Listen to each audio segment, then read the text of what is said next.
Assalamualaikum warahmatullahi wabarakatuh. Barudak anu soleh tur solehah, kumaha kabarna damang. Mudah-mudahan urang sadaya aya dina kaayaan sehat walafiat. Amin ya Allah ya rabbal alamin. Sata acan diajar, hayu urang sami-sami ngadoa heula. Bismillahirrahmanirrahim.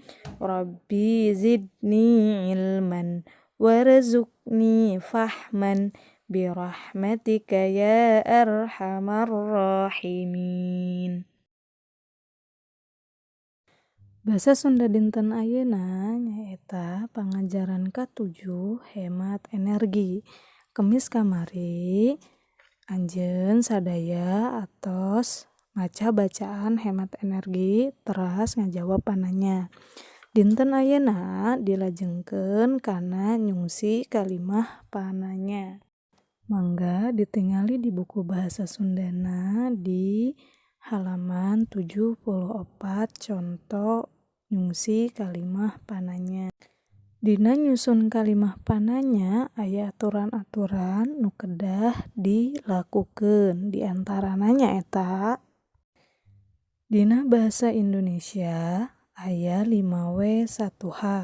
Nah, kitu oge sami dina bahasa Sunda aya oge 5W1H dina kalimah pananya. Mangga ditingali contoh nomor kahiji. Nu dicaritakeun tadi teh, naon? Tanda tanya. Nah, kecap naon jeung tanda tanya eta pasti aya dina kalimah pananya. Syarat urang nyusun kalimah pananya. Contoh anu kaduana saha. Saha nunjukkeun jalma. Saha nu bade ngiringan pasanggiri pupuh teh? Tingali tungtungna pasti aya tanda tanya. Nah, eta contoh nyungsi kalimah pananya. Kudu aya 5W1H jeung kudu aya tanda pananya. Nah, ieu aya kecap-kecap pananya. Di antarana nomor kahiji iraha. Iraha di dieu nyaeta nunjukkeun waktu. Anu kaduana nyaeta sabaraha. Anu nuduhkeun kana jumlah. Anu salajengna nyaeta kunaon. Anu nuduhkeun kana sebab. Nomor kaopatna nyaeta kusaha. Anu nunjukkeun ka jalma. Nomor kalimana kumaha. Anu nuduhkeun pikeun kajadian atau kaayaan.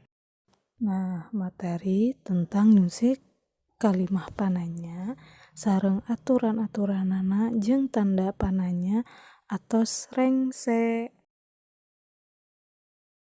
Alhamdulillahirabbil alamin. Pangajaran dinten ayeuna nyaeta pangajaran ka-7 hemat energi anu materina tentang nyungsi kalimah pananya atos rengse.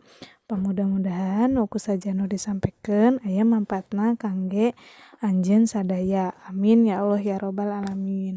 Hatur nuhun. Wassalamualaikum warahmatullahi wabarakatuh.